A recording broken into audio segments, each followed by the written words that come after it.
পিছনে দেখো, এদিকে এদিকে দেখো।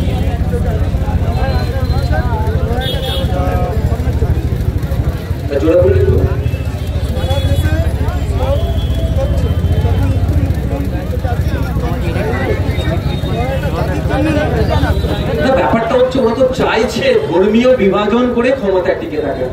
যে প্রতিশ্রুতিগুলো দিয়ে কেন্দ্র সরকার ক্ষমতা এসেছিলেন, 2 কোটি চাকরির কথা, বেকারত্ব কমাবে, ব্যর্থ হচ্ছে।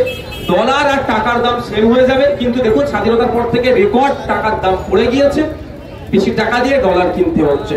সোনার দাম এখন কোথায়, দেশের অর্থনীতির কোন জায়গায় আছে সেটা জানার জন্যই সর্বপ্রথম আমরা নজর রাখি কোথায়, সোনার ভ্যালু কেমন। সোনার ভ্যালু বেড়ে যাচ্ছে, মানে দেশের অর্থনীতি দুরবস্থার দিকে যাচ্ছে। এইগুলো থেকে পরিত্রাণ পাওয়ার জন্য ধর্ম খেলা ছিল, ওদের কি আছে? অন্য কোনো জায়গা নেই। একবারের জন্য বলছে না যে সমস্ত জঙ্গিরা আক্রমণ করেছে একটাও ছাড় পাবে না, এবং এর পেছনে যারা আছে তারাও তাদেরকে খুঁজে বার করে আমরা সর্বোচ্চ শাস্তি দেবো, এই দাবি তুলছে না, ওই ধর্মের জিগির তুলছে। এটা চেষ্টা করবে বিজেপি, আর তার দোসর যারা আছে তারা চেষ্টা করবে। আমাদের হচ্ছে কথা, বক্তব্য একটাই, কাশ্মীরে যেভাবে সন্ত্রাস সংগঠিত হয়েছে এর দায়ভার কেন্দ্র সরকারকে নিতে হবে, স্বরাষ্ট্র দপ্তরকে নিতে হবে, এবং কারা এর সাথে যুক্ত সর্বোচ্চ শাস্তির ব্যবস্থা করতে হবে। 26-এ গতকাল পশ্চিমবঙ্গের রাজ্যপাল যারা দাঙ্গাতে ক্ষতিগ্রস্ত হয়েছিল তাদের কাছে দেখা করতে গিয়েছিলেন। তিনি কিছু সম্প্রদায়ের লোকের সঙ্গে দেখা করেছিলেন, বাদ বাকি কিছু সম্প্রদায়ের লোকের সঙ্গে যায়নি।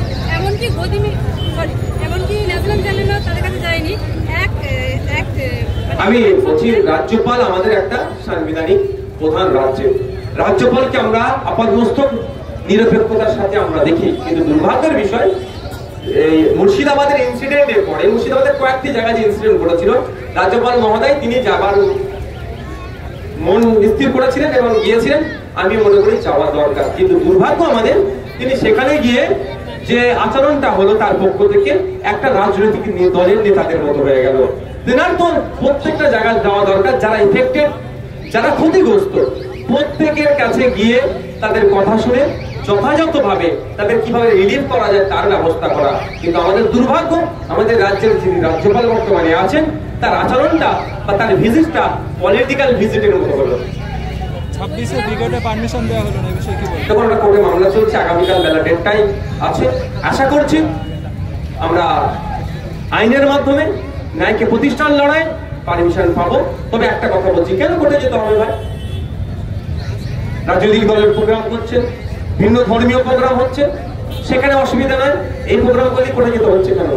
কারা মধ্যখান থেকে ফুসলাচ্ছে, কারা এটাকে ভিতর থেকে আটকানোর চেষ্টা করছে খুঁজে বার করতে হবে।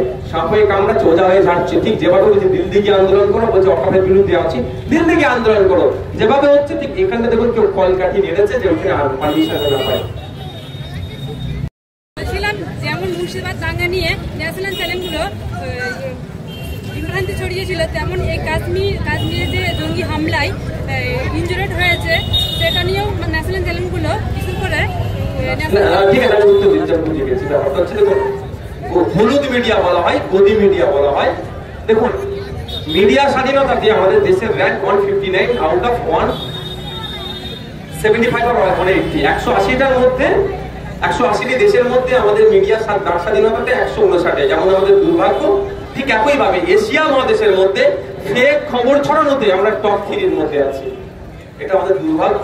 আমরা তথাকথিত বলি গণতন্ত্রের চতুর্থ স্তম্ভ মিডিয়াকে, আজকে দুর্ভাগ্যের বিষয় মিডিয়াও জানো এই প্রোপাগান্ডায় শামিল হচ্ছে। সেই সমস্ত মিডিয়াদেরকে আমরা ধিক্কার জানাই, যারা দেশের সার্বভৌমত্ব, দেশের সম্প্রীতি, দেশের ঐক্য বিনষ্ট হয়ে যাবে তাদের খবর পরিবেশনের মাধ্যমে।